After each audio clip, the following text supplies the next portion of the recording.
You know that feeling when you're grocery shopping and you feel like you need a PhD just to figure out what you're buying? Yeah, you're definitely not alone. So today, we're going to crack the code on food labels. We're going to turn that confusing box of numbers into a super simple tool you can use to make way smarter choices. Okay, picture this. You're in the grocery aisle, right? And you're staring at two boxes of crackers. One screaming low fat at you, the other one says whole grain. So, which one is actually better? All that text, all those numbers, it can be totally overwhelming. But what if I told you there's a simple way to know for sure? That whole nutrition facts table, it's not a test. It's not there to trick you. It's actually a super powerful tool that's designed to help you. Think of it like a map. And today, we're going to learn exactly how to read that map step by step. All right, here's our game plan. We're going to start with serving size. Then we'll get into something called the 5-15% rule. After that, we'll decode the core nutrients, check out the ingredients and allergy alerts, and by the end of all this, you're going to be a total label pro. All right, first stop, and honestly, this is the most important first step, serving size. There's a reason it's right at the top of the nutrition facts table. Okay, lean in for this one because it's the most important thing to remember. Every single number on that label, the calories, the fat, the sodium, all of it is for one serving. That's it. So you know that small bag of chips that looks like a single snack? If the serving size is, say, about 15 chips, and you eat the whole bag, well, you're getting way more than you think. Ignoring the serving size is basically like trying to read a map without knowing what the scale is. It just doesn't work. So, how do you actually use this? It's a super simple 3-step thing. Step 1, just find the serving size. It's right there at the top. Step 2, be real with yourself. Compare it to how much you're actually going to eat. Are you going to have 1 cup or 2? Half the bottle, or are you drinking the whole thing? And step 3, if your portion is bigger, you got to do a little math. If you eat double the serving size, you just double all the other numbers. Simple as that. Okay, so once you've got the serving size down, let's talk about a shortcut that's going to save you so much time in the grocery store. Seriously.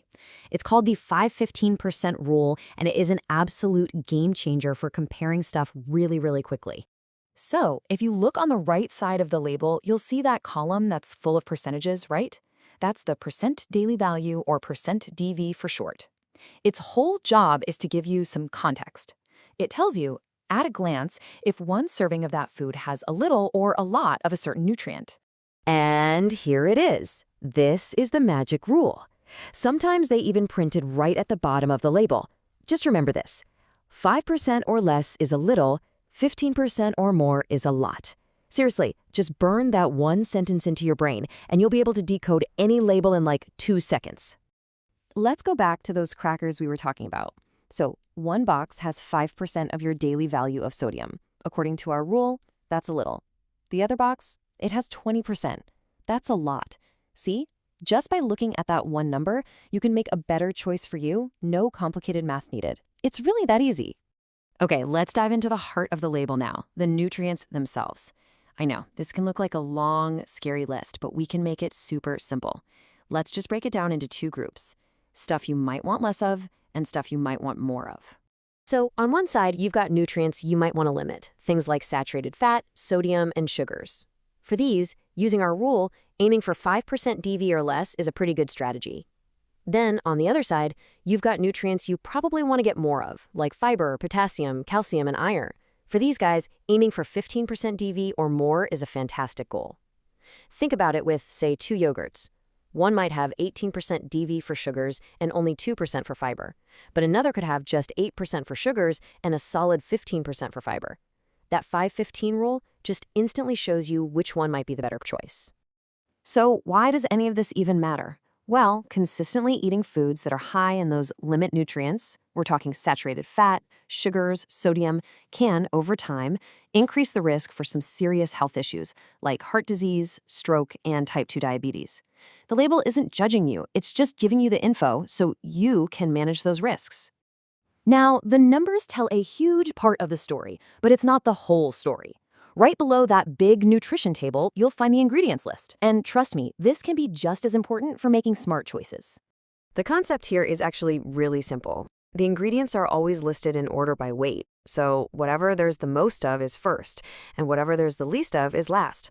This is a great tip. If you see sugar listed as the first or maybe the second ingredient, you know there's a lot of it in there, no matter what the flashy marketing on the front of the box is telling you.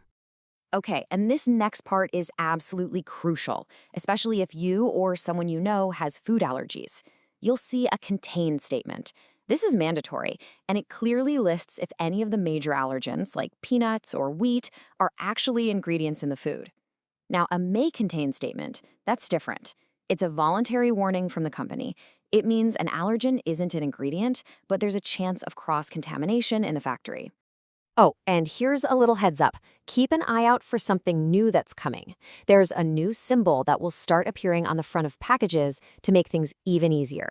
It looks like a magnifying glass, and it will instantly tell you if a food is high in sodium, sugars, or saturated fat.